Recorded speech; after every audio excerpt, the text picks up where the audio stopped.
can we just talk here? Because we are uncool. I don't believe in guilty pleasure. A choice right now between fear and love.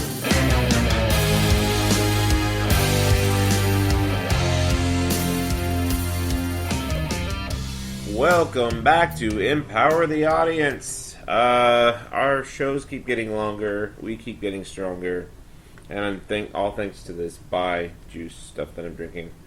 Costa Rica Clementine. That's not a commercial because they don't pay me anything. I pay them. So, we are here to discuss a lot of stuff. I'm going to actually push my clicker on my mouse to see my sticky notes, just in case you're wondering what the narration was. And we're going to, drop the bomb, because I'm going to let Chris talk about a show that I won't touch with a 10-foot pole, called Fuller House. Netflix's latest series, Fuller House. Yeah, Fuller House. Now, I thought other people were interested in seeing this, but everywhere I go, everywhere I look, I'm not interested in this. Oh, well, okay. Yeah.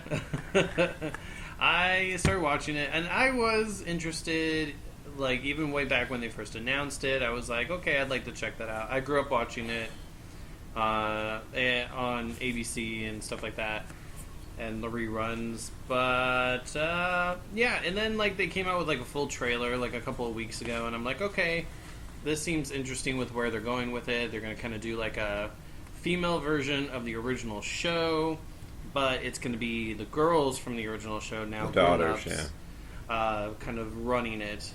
And I thought that was an interesting concept and everything. Watched the first episode, and I don't know.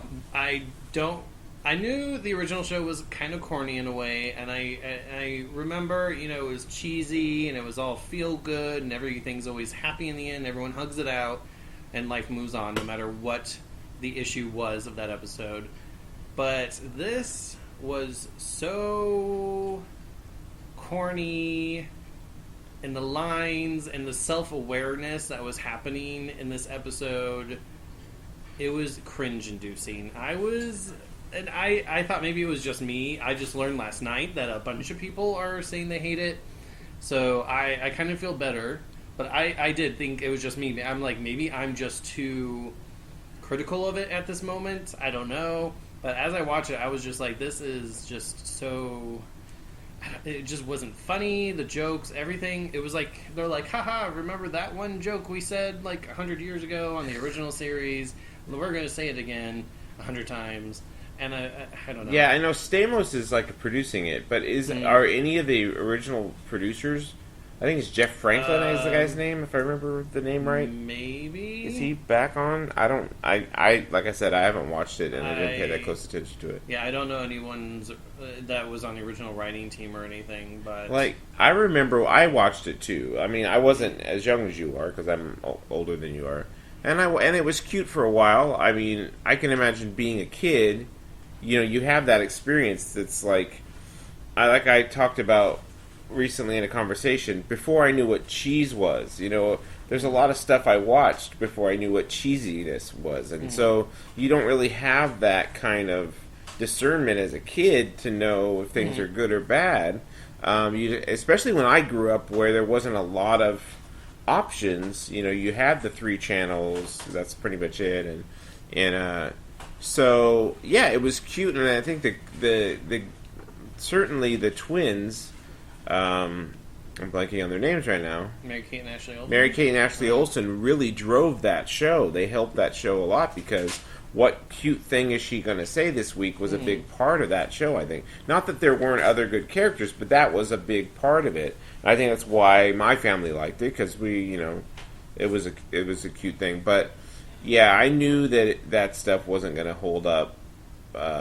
I'd probably seen very little of it since in reruns, but still, I knew it was definitely of its time and works for kids. But I just don't think most discerning adults, and especially in this day and age of the glut of TV that there is, I mean, they're lucky that they're on Netflix, because if they were on regular TV and having to be a slave to the ratings, I don't think that they would survive. But No. Netflix can, like, put on what it wants and not have to worry about who's watching it to a point. But it will be interesting to see if they get a second season, for sure, because... Yeah, I mean, because, that's the thing, is, like, it doesn't really matter if a lot of people watch it or not. It's, are people going to pay for this to get made, really? Yeah, I mean, I So- guarantee you, and Netflix is tracking numbers, but it's not, there's not a systemic kind of setup like there is with regular network television, where they're like, they are so dependent on Nielsen ratings and all that stuff. I thought I would bring up my kind of counter show to that, because as much as a lot of times am a cranky guy and am a nerdy guy, I am as sappy a guy as you'll ever find. And I have been watching Girl Meets World on the Disney Channel, and I don't know if, like I said, I don't know if Fuller House is made by or anybody from the original production team of that, but this one show is made by the creators of Boy Meets World. And if you haven't heard anything about this or seen any previews, it's basically the next generation of that show. So it's Corey, the main character from Boy Meets World. It's about his daughter and Maya. Sorry, I blanked on her name for a second there. No, it's not Maya, is it? Oh, I'm terrible. I love this show, but I'm blanking on the name. Maya's the best friend. But anyways, I really like the show. I know some people like the Disney Channel shows. Some people are annoyed by them. This is, I think, there's part of the show that is influenced by the channel that it's on, but not to the extent where there's really no substance to it. It is probably a little bit more frenetic than the ABC, I believe it was ABC show was, but it's still got a lot of heart and substance. And the thing I like about the main character, Riley, thank you, my wife who doesn't watch the show, just came from Riley, who's Corey's daughter, she's a dreamer kind of character. She's actually smarter than her dad was in school, because she's got her mom's genes, the Topanga genes. Corey is her teacher in this, so he took over the Mr. Feeney role, basically, where he's their homeroom teacher. And there are some similarities, though. She's her best friend is Maya. That's the Maya that I was thinking of, and she's kind of like a little bit on the rougher side of life, kind of like Sean Hunter was. And they, in this case, instead of living in the suburbs like they did on the show, they live in Brooklyn, I believe. They live actually in New York City. I think they lived in Philly. I think they were kind of in the suburban Philadelphia or something like that. But here they live in Manhattan, so that's a big part of the show too. Is kids growing up in the city and stuff. And I was telling Chris, I think last night, another distinct thing is, there were certain things about the first show that was of its time. The concept of there being a buddy show where you had Corey and Sean Hunter just being the buddies going through was kind of like a holdover from the 80s buddy cop movies and that kind of stuff. Well, this one is of this time, and with millennials, you're going to find they group up more than they just have the one best friend. So this show is actually about a group of friends where there's the two girls and there's also like three guys that are a core group of friends, and the concept of friendship is what's brought up more and more than just these having the one other buddy. There are definitely other echoes. I don't want to really spoil a whole lot of it, but there are other echoes and other connections to the past. A lot of characters come back. Yes, most of the main characters at this point, I think I'm in either the second or the third season, most of the main characters have actually come back. My favorite so far, and I guess this is a little bit of a spoiler, is when the older brother comes back. Will Friedle, his character from the first show, he's just completely insane and so much fun. It makes sense that he has started a voiceover career just from like kind of energy you see him having on the original show. So his, I mean, to see you ain't seen nothing yet. If you thought you've seen everything that character of Eric could do. He's the, I guess, the one spoiler I'll tell you. I won't tell you what happens, but his entrance into the show is pretty amazing. So I would say avoid Fuller House. Check out Girl Meets World. I believe it's on Netflix right now. I've seen it on. I've seen it on there. Get caught up if you want. Give it a shot. Know that, like I said, it's going to be a little bit more. I think it's sillier show a little bit than the other one, and it's very quick. The jokes can just go like almost like old Hollywood style. They really. But I think they go there. Like, I'll give you one example of Maya. One of their friends is from Texas, and he transferred to school in New York from Texas, and Maya doesn't ever let him get away with the fact that he's from Texas, and her big thing to do is get up in his face and go, "Her." Like, that's her thing. Mm-hmm. Like, that's the way she denigrates him. And so it's just really silly, really over the top, but a lot of fun and a lot of heart. The last episode I saw was about kind of like they're going into high school and kind of dealing with the crossroads at the time. And actual Ben Savage directed that episode. And, man, if you could stay tear-free during that episode, you're a stronger man than I am, because that was pretty awesome the way they handled that. So definitely check out Girl Meets World. I'm going to go, and I do this from time to time, talk about music on the show. It's because it's kind of hard to find good music nowadays. Like I always say, music that doesn't sound like it comes out of a Miami club. But I talked about Kendrick Lamar, I think, a couple weeks ago, and how, to me, he's kind of given hope to this generation of hip-hop. I think it makes you realize that it's not all about money that you got or girls that you got. There's actually a lot of thought put into it. And the other artist that's like that, I would say, that's a newer artist, is Macklemore. His new album just came out, and it's phenomenal from what I've heard of so far. It's called... Sorry, let me find it. This Unruly Mess I've Made. And I don't know if you heard the single White Privilege that came out. It was released on iTunes for like free recently. I downloaded that and checked it out, and that one was like, whoa, because he's just so hard-hitting on the culture nowadays. The kind of internet, the downsides of the internet culture, and it's just, it's speaking like volumes. It's really, really good stuff. So definitely check out him. And this is kind of an odd choice, but I had heard Willie Nelson sing some old standard from like the 30s and 40s.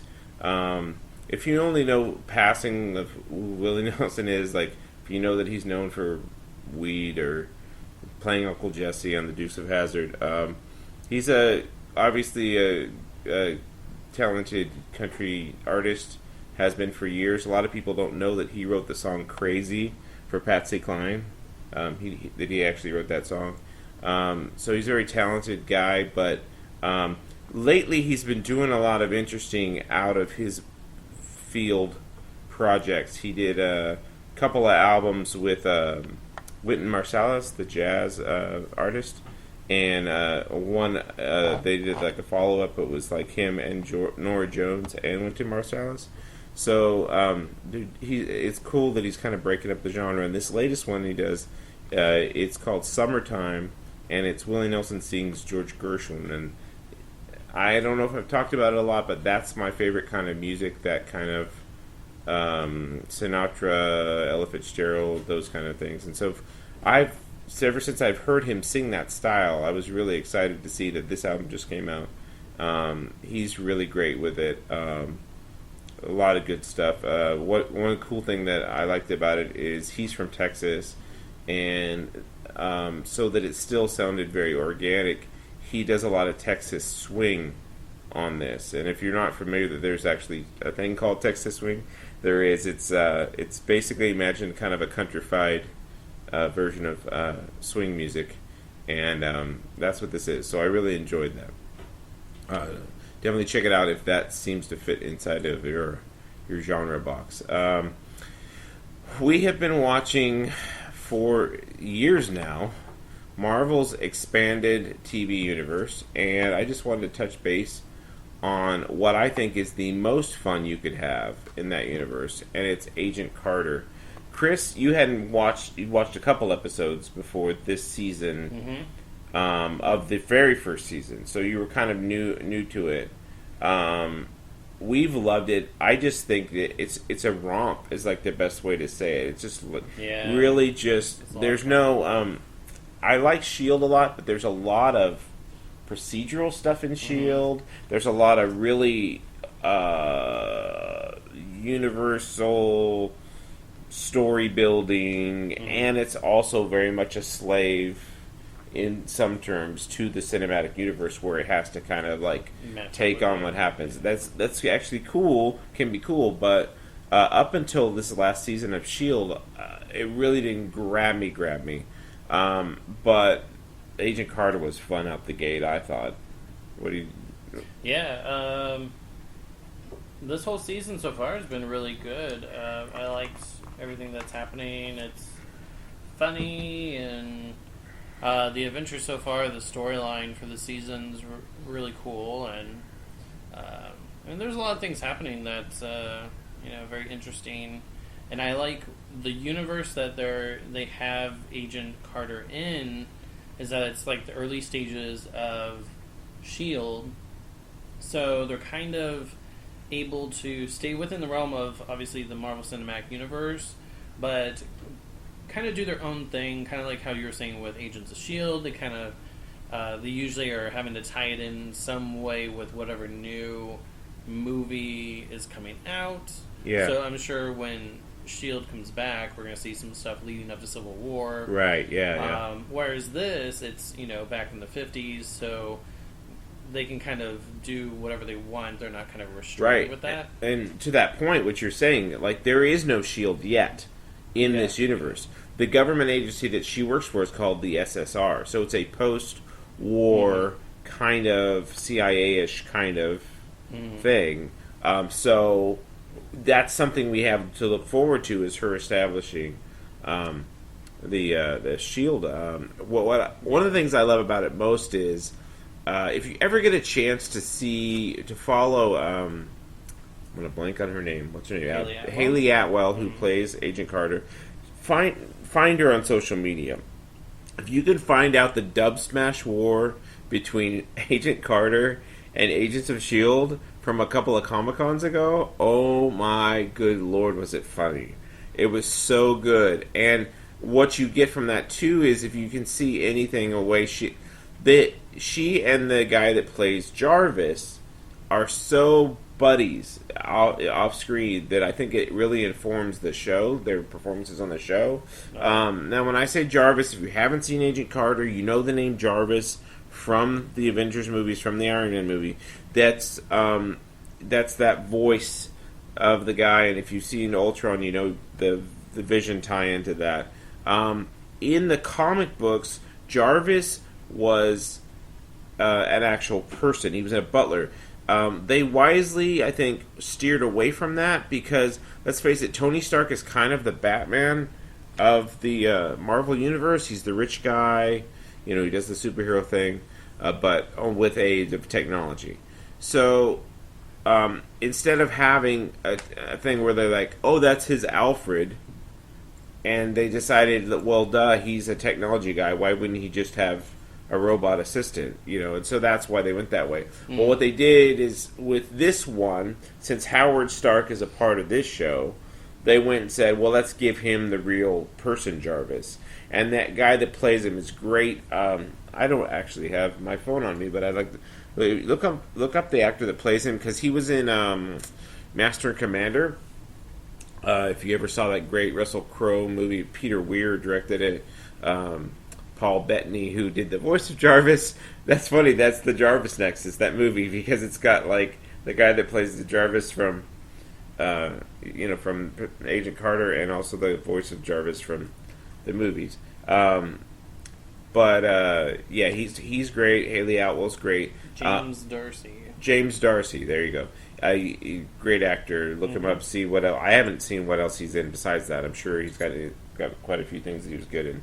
But it isn't set in the 50s like he said. But the fun thing about this season that we didn't talk about that ties into what we like is this season is actually set in Hollywood. Yeah. So to see the old Hollywood side of things is fun for us too, because we like that kind of stuff. So definitely check out Agent Carter. It's too much fun. Now with the superhero TV thing, I checked out the pilot for Legends of Tomorrow. And it's a DC show. I've actually been holding off on a lot of the DC shows just for lack of time. I watched a little bit at the beginning of Arrow. I watched the first season of Arrow, but I just haven't had a whole lot of time to invest into everything nerdy on television because right now there's too much.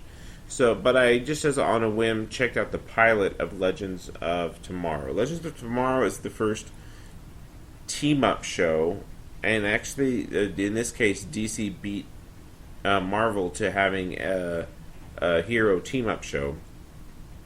But this is an interesting concept because what they did, I think they set up a really good way to keep this story around for a while because it's a time travel story. So they have a character that's this older DC character named Rip Hunter, who's a time master, not unlike a Time Lord in other shows we watch. This one actually played by a former companion of Doctor Who, the guy that plays Rory from the Amy and Rory Pond stuff, and in Doctor Who, and he assembles a team, and it's great. I love the quote. He assembles people that have no consequence on the future.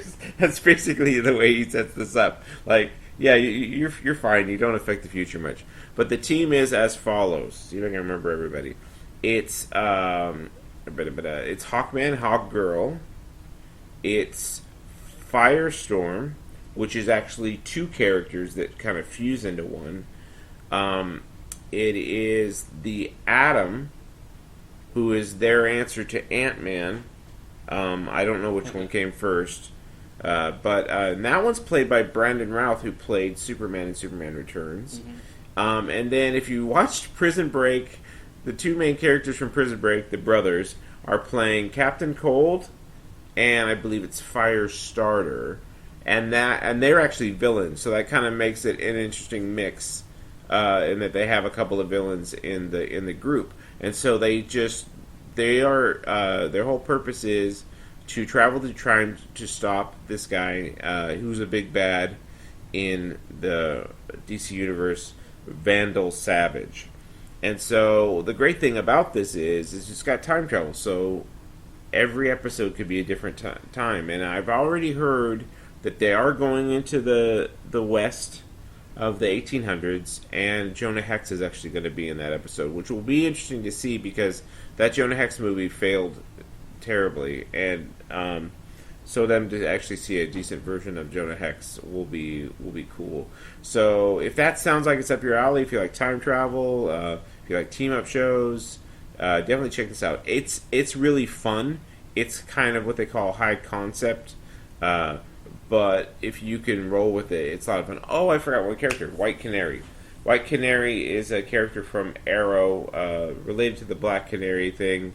If you haven't seen Arrow, all I heard is there's some Lazarus Pit action that happened with their character. Do you know Lazarus Pits? No. Okay, Lazarus Pits is how Ra's al Ghul has lived as long as he's lived. Mm-hmm. There are these pits, and it's very similar to like they're equated with Apocalypse in that he can regenerate. So, but these Lazarus pits are actual natural pits that if he's on the verge of death, can go into the pit almost like a baptism and come out reborn. Huh, that's cool. That's how he. So when you, in like Batman Begins, where he hints at the fact that we have been around since the time of Rome and all that stuff. He's actually talking about himself. He actually was there. Oh, wow. So yeah. Okay. So, so that's what that is. So okay. So moving on, we both thought we might have talked about this movie, but we didn't really. So we're gonna have two takes on a Coen Brothers movie called Hail Caesar. Are you sure we didn't talk about this last time? Pretty sure. Okay, it's hard because we talk about these movies all the time. So if this is a repeat for you, go get some coffee or go to the bathroom or something, whatever. Just leave your podcast for a second. We want to talk about Hail Caesar. Hail Caesar is the latest Coen Brothers movie. Definitely like high antics comedy about the movie industry in the 50s. It's about the production of a movie called Hail Caesar, a biblical epic, actually. Similar to probably The Robe or something of that time. In fact, there's a scene that they're working on in the show that I've actually seen in a movie. I don't know if it was The Robe or another movie.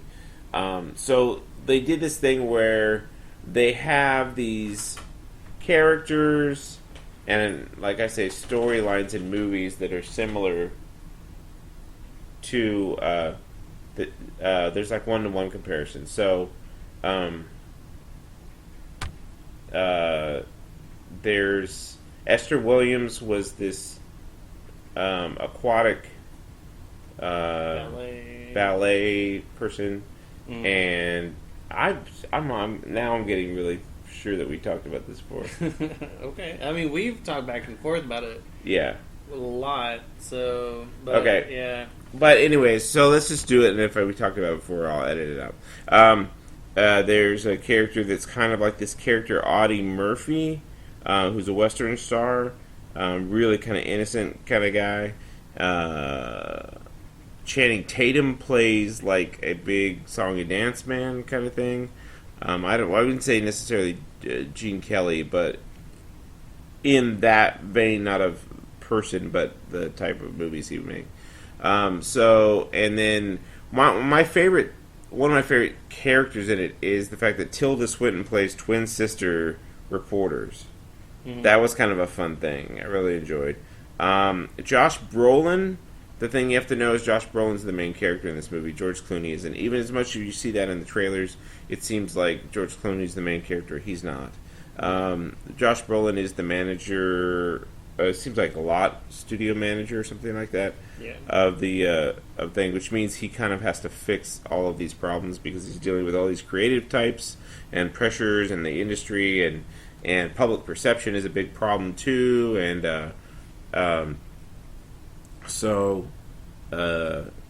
yeah, I really liked it. I had a lot of fun with it. It's super silly, but I enjoyed it, and yeah. I thought it was weird when I walked out of it the first time. Well, the only time, but yeah, initially I was kind of like, I don't know what I just saw. There was so much happening, and it felt, at the time, it felt like it just really didn't make sense to me. There were so many different things happening, different characters coming and going, that I was just like, what? I thought this was about a kidnapping, and all these movie stars were going to come out and try to rescue this guy, and that's not what it was. Like, nobody even knew George Clooney's character really got kidnapped except for the studio guy, Josh Brolin's character. But yeah, I mean, after kind of thinking back at it, and other people kind of giving their input on it, and yeah, we want to listen to what Mark Maron's review on it. Yeah. That was what kind of he had some depth to what he saw. Yeah, and I mean the things made sense the more I thought about it. So it's one of those movies where, yeah, I guess at first you'll probably see it as one way, but once you sit there and really actually think about it, and it'll grow on you. The thing about the Coen Brothers, I feel when I see their stuff, because I get reminded of when I see their stuff, is like I kind of feel a little bit proud that they're actually American. in a sense. I'm not a big super uber patriot, but the fact that we have these guys that are super creative, art film guys, but not to the point of it's gonna like leave an audience high and dry. It's I just dig the fact that these guys are from the United States because they're so creative, they're so good. I'm trying to think of the first one I ever saw because there's a lot of them I still haven't seen. Like I haven't seen Blood Simple. I haven't seen I've never seen all of Raising Arizona, which was one of their. I love that one. Yeah, I need to see that one again. That was the first time they ever had John Goodman, which is like a mainstay of their thing. He wasn't in this one. He must have been busy, but he is in their stuff quite a bit. Big Lebowski, I love. Oh Brother, Where Art Thou? I love. I really like No Country for Old Men. And I think that's the thing is like what Marin was pointing out is a lot of people are just dismissing this movie, and I don't think you can truly appreciate a Coen Brothers movie once, I mean, like I said, I liked it because I go with stuff that it was from the period I love. It was silly. And I just kind of went with it, and maybe there was stuff that didn't exactly make sense, but I was so having fun along the way, I didn't mind it. But the stuff Marin was saying is like the use of Catholicism and the fact that Josh Brolin's character was this Catholic guy that goes to multiple confessions during the movie and really just trying to do the right thing. There was actually more depth there too. That was kind of interesting. And the great thing about that is, if you ever see the Coen Brothers interviewed, they're not giving anything away. Everything that they do or have to say is really in their movies. They are the quietest, like most normal sounding guys. You're not going to get any like amazing wisdom or prose out of their mouths. They just kind of like, yeah, we liked it. Yeah. They're very, very, and I've heard the actors say the same thing on set. You're not, there's not a whole lot of like, they're not really public speakers. They're directors, and that's what they do. But I really enjoyed it. So if we did talk about this before, you might not be even hearing this on the thing. I'll go through and edit it out. But speaking of older Hollywood, Chris and I went and saw a Fathom event of the Maltese Falcon. Chris, had you ever seen this movie before? No, I had not seen it. And his favorite movie is Casablanca, so he's definitely like down with the Bogart. I had seen it before, and I actually always preferred it to Casablanca, but I'm still reserving judgment and going to be seeing Casablanca again. He's going to make me watch it. I'd forgotten how funny this one was, and I'd forgotten how I always kind of saw film noir as a guy getting in over his head. Probably more like a Chinatown is probably a better example of that, where it's like there's a simple case, straightforward case that comes in to this detective's office, and then it just becomes big. Big Lebowski is actually kind of more of that kind of noir. Where you get kind of overwhelmed, but this one, it was like Sam Spade, aka Bogart, was in control every scene he was in. Like he knew how to play everybody, and he wasn't taking anything from anybody. It was interesting too, because there was a lot of things, especially like a lot of these older movies like this, you notice where a lot of things that are now cliches have come from. When this movie was made, a lot of these things like never were done before. But at the same time, this movie was still very original, very entertaining, funny, and the twists still got me. I still was like, whoa, like what's happening here now? Like, oh, he's playing that person and this person and like all these things, and it still was a ton of fun. Yeah, it was one of those things where you don't know who's with who's going, who's manipulating who. It's really a lot like that. So, but he's so street smart. He just like dodges everything. You know, he never gets pinned down. The cops, the bad guys, the other bad guys. Oh yeah, the cops just try to like totally like strong arm him, and he's like, no. You know, if you've seen It's a Wonderful Life, one of the cops played a cop in that as well. Yeah. One of George Bailey's buddies. One of the guys they sing that little song for them at their honeymoon at that old beaten down house. Oh. Yeah, there's the cabbie and the cop, and they sing like "I Love You Truly" or something like that to him.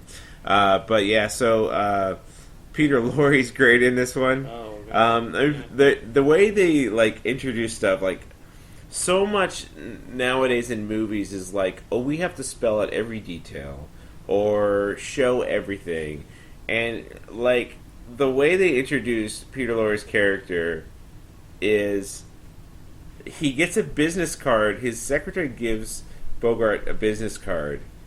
He smells it and he goes, "What is that?" And she goes, "It's gardenia." And then he says, "Send him in." That's all you get. And then Peter Lorre comes in.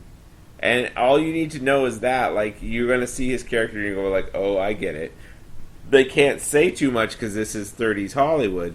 But his character is set up within, like, a minute or, like, 30 seconds. You get who his character is. And it's so great. Sidney Greenstreet is the name of he's always referred to as the Fat Man. He was a theater actor, and this was his first movie.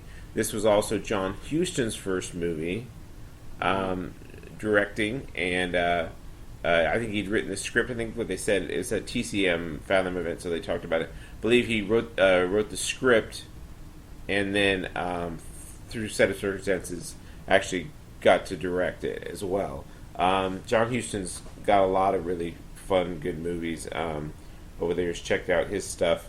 He's his daughter is Angelica. Her son is Jack Huston, who's also been in Boardwalk Empire. So we're talking about a dynasty. Like, you know, Drew Barrymore is part of a dynasty as well. But just a lot of fun. Just a really good. It clips along, man. I think a lot of people see black and white on their TV and they think, "Oh, this movie's going to be boring." There's nothing boring about this movie. It moves. It's quick. It's this. The great thing about that era is the dialogue too. It's so snappy and colorful that it's like, yeah. If you thought Juno had colorful dialogue, give me a break. Go back to this day and age where most movies have this good of dialogue. It's great stuff.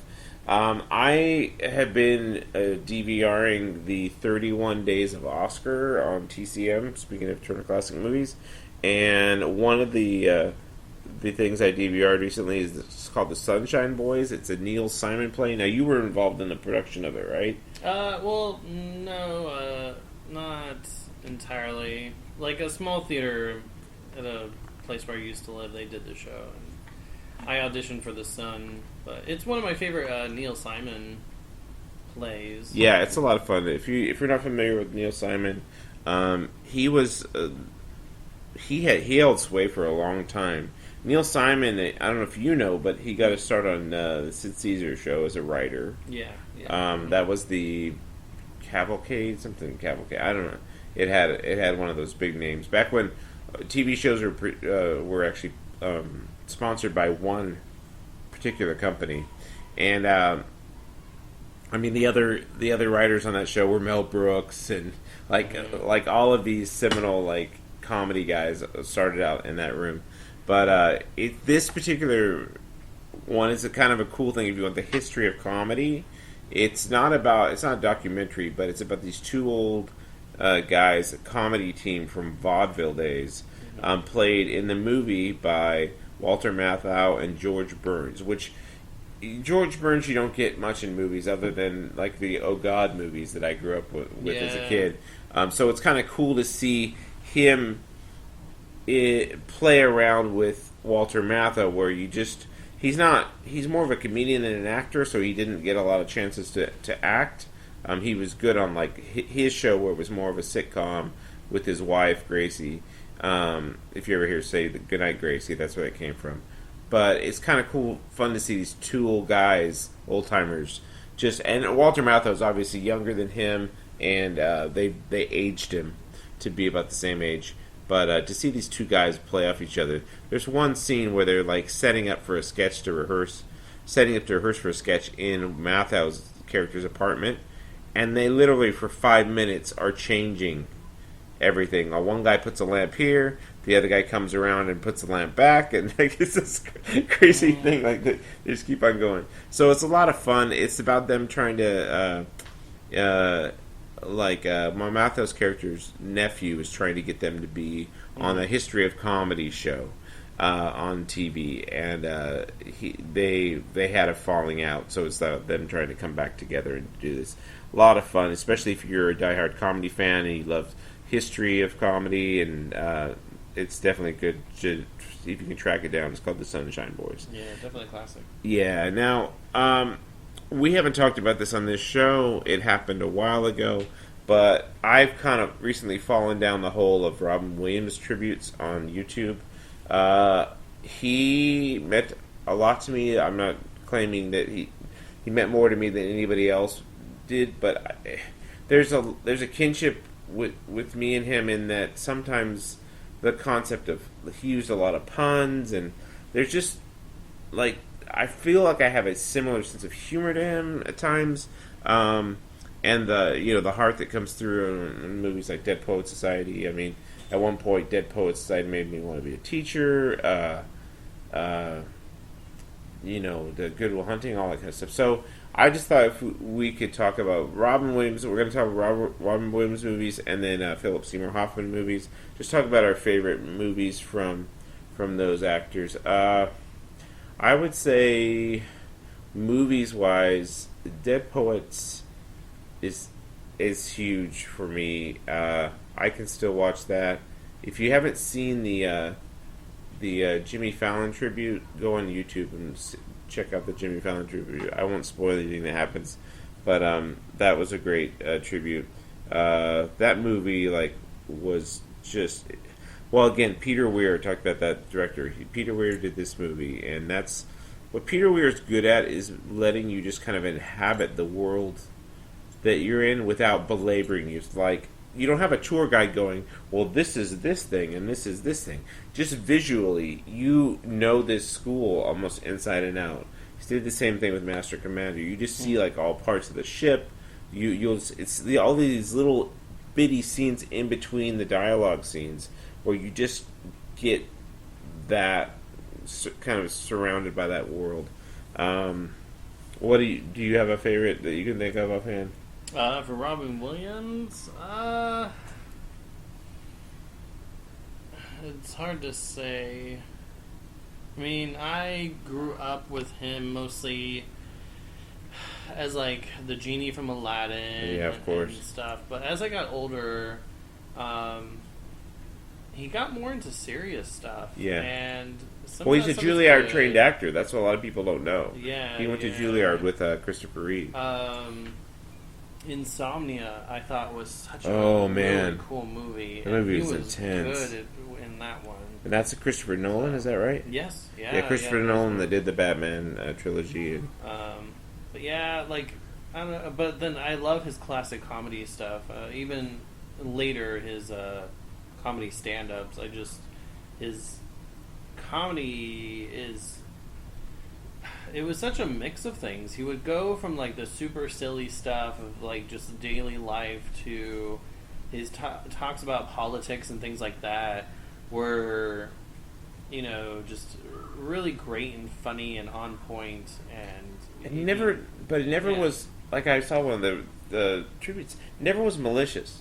No. Never went super negative. Never. He played with things and would say things I remember an old joke about when we were selling arms to Iran or something like that back in the 80s, and he's when you see the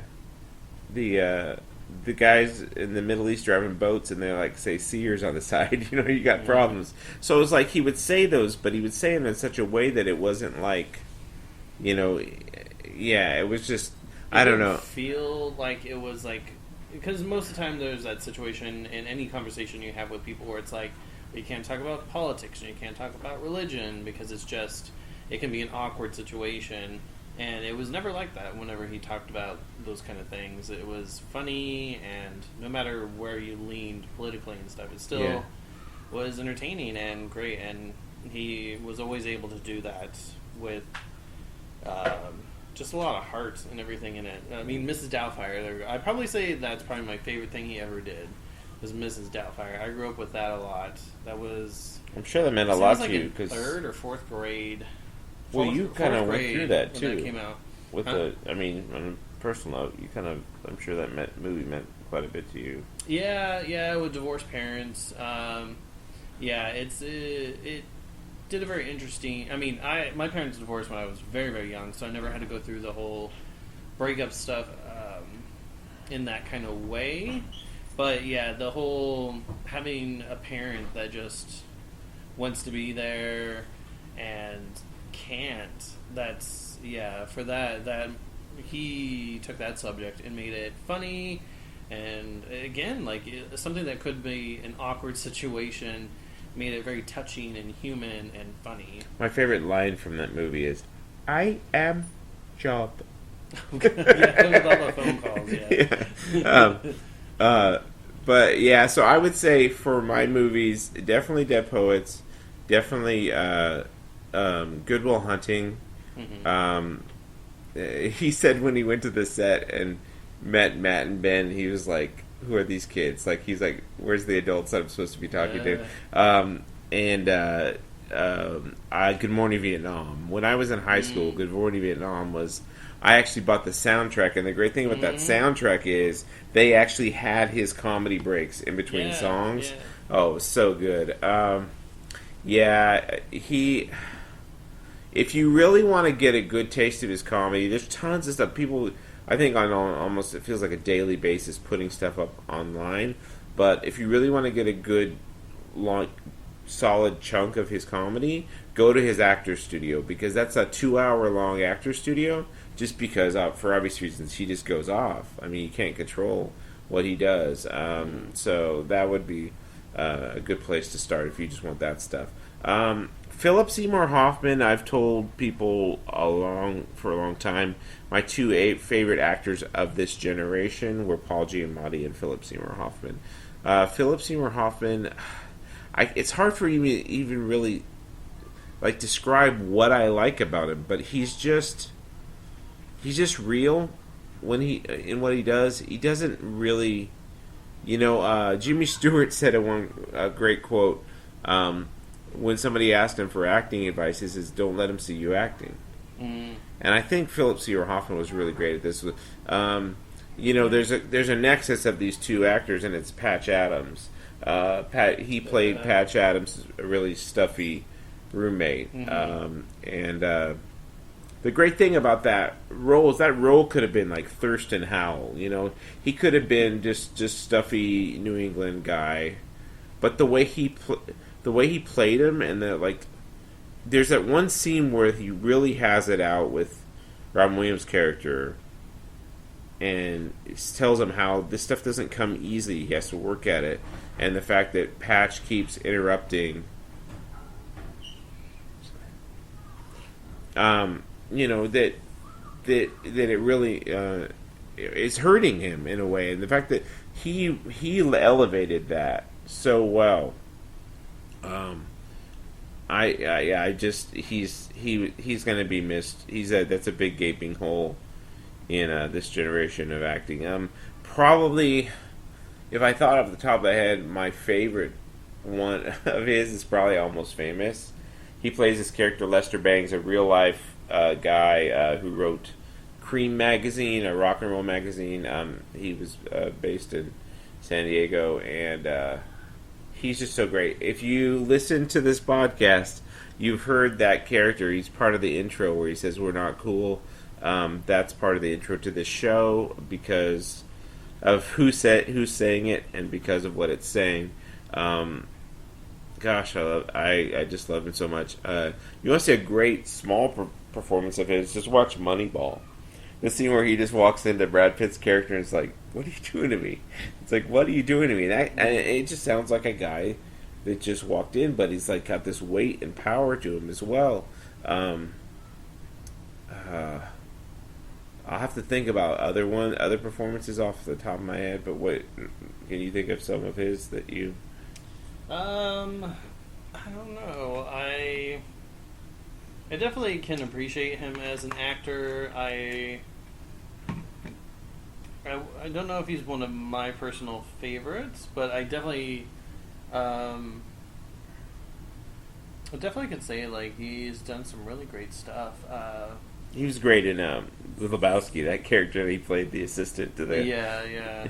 And that was the thing. He did so many of these like little roles at the beginning of his career, but he always stood out. No matter what it was, you always like kind of remembered him in some way. Twister from that character, Twister, the guy that was like the extreme, you know, like he was always able to take that role and just elevate it in such a way that you were going to remember him. And then when he did start getting those bigger roles, his leads, especially Capote. Oh yeah. Really great in that. It just, you know, you could definitely tell that at this point he still was getting up to. I mean, he was always good, but he was still on his way to becoming something really truly great. You know, along the lines of like Hanks or Jimmy Stewart. You know, and unfortunately that ended very, very short for him. But yeah, I mean, everything was still building up to that, I feel like. Yeah. My best example, I just now remembered, what I used to tell people, one of my examples of why he was amazing, is he was filming 2 movies at once. One where he had more of a lead role, and one where he had a supporting role. The lead role was in this movie called Flawless, with Robert De Niro, where he played a drag queen. And the other movie was The Talented Mr. Ripley, where he played a womanizer. Yeah. So at the same time, he was flying from New York to Italy, back and forth, to do this role. Now, if you can't find... that's a pretty good disparate. I could think of maybe Nazi and Jew would be another similar type spread that he could play. But if you see Flawless and see the humanity, you know, that he brought to that role... it's a great movie. I'll talk about it real quick. De Niro is a cop who gets shot and loses the has nerve damage in his face, so he has trouble. He has a stroke, so has trouble speaking. So Philip Seymour's character helps him through speech therapy, and so that's what it's about. It's a great movie called Flawless. Check it out. Is that pretty much you? I think you were pretty much and so I'm going to talk a little bit again about something I don't talk a lot about, but comics. I'm calling this an amazing time in comics because the artists especially are killing it, and there's a lot of good writers as well. The kids that are growing up right now are lucky because there's so much. There's good superhero comics, but there's also a really good indie comic scene. Walking Dead is technically an indie comic, even though Image is kind of moving them. Their Image Comics is moving up. So the one this was a long awaited. Actually, I didn't even know that they were going to do this at first. Is Frank Miller's Dark Knight Returns. Came out in 85 or 86. Considered one of the pillars of the pinnacles of comics. It's great, great book. He has done a second volume called Dark Knight Strikes Again, and now he's doing Dark Knight 3, The Master Race. The interesting thing about this one is the other two he actually did the art for, or at least what they call it. If you don't know how a comic book works, is basically there's the writing, of course, and then there's pencils, inks, colors, and even lettering. That's how many people generally, on a base level, it takes to make a comic. Well, he would do the pencils for the previous 2 volumes. This one he did not do the pencils, but the artists that are doing it are younger artists that really take a lot of inspiration from the other 2 volumes. And so it's really interesting stuff. I can't. I think this one is actually better than the second volume. The second volume turned some people off, but this one's really interesting. If one understand, it's going to be like an 8-volume mini. The cool thing about I've been reading them digitally, but if you get the physical books, they actually have these little mini comics inside of it that are kind of other characters in the Dark Knight universe, which is kind of cool. So there's an Atom book, the Atom that we were talking about earlier. There's a Wonder Woman book, and in this one there's a Green Lantern book. The Green Lantern art I wasn't loving so much in this one, but the other 2 books are really cool. So if you're into Batman at all and you like to check out these, they're definitely good. You might want to wait at this point until they actually collect all 8, but it looks like they're coming out monthly, so that shouldn't be too long till that happens. Now, the writer Mark Millar, or Miller, I think they pronounce it Miller. He did Wanted and Kick-Ass. And there's a book that I just recently discovered. I heard on my other podcast I listened to, iFanboy, they were talking about this book called Huck that he does. It's really kind of an interesting book in this day and age because it's a really wholesome hero book. It's like, imagine if Forrest Gump had superpowers. It's almost to that level. He's not that mentally challenged, but he's pure in that sense. And so what he does is he literally, like, people go, oh, I lost my dog. Oh, my mom's sick. Or, oh, all of and these are just people in his neighborhood have these issues. And so he makes a list. Like a to-do list. And he solved these things. Like a girl's brother was missing in Iraq or somewhere in the Middle East. So he goes and tracks him down, and it's just a really cute thing, like a really simplistic way of looking at a superhero. It's kind of like Superman if he was still in Smallville in a sense, and never went to Metropolis. But it's got echoes of like Mr. Smith Goes to Washington or Mr. Deeds, in that people are now wanting to start taking advantage of his powers and stuff as it goes along. So. That's a really cool book to check out. It's called Huck by Mark Miller. Rick Remender is he's done quite a bit in I know Marvel's books, and he also wrote a video game called Bulletstorm. He wrote this book called Deadly Class, and it's this really, really beautiful book set in the 80s. And it's about this kid that's really, like, pretty much homeless, and he gets discovered and taken away to this school. Imagine Hogwarts for assassins. That's kind of what the school is like. And so, I remember the first book is actually called Reagan Youth, so it has a very edgy kind of 80s vibe to it. Really, really cool, and it's called Deadly Class. So that, I believe, has been collected into at least a trade at this point. So it should be able to, you could go and get the trade paperback of that one.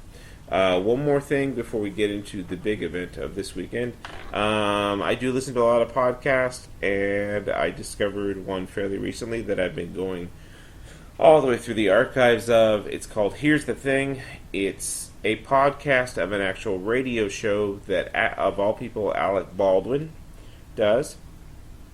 And he just interviews all the people he's interested in. And it's really good. He's got everybody from like Sarah Jessica Parker to Julie Andrews, Carol Burnett, just William Friedkin, the director of the French Connection. So just like a lot of really good interviews, and he's really good. Imagine his voice. The killer one is when he interviewed Kathleen Turner, and that was like the sultriest podcast I think I've ever heard with those two voices. So definitely check that out.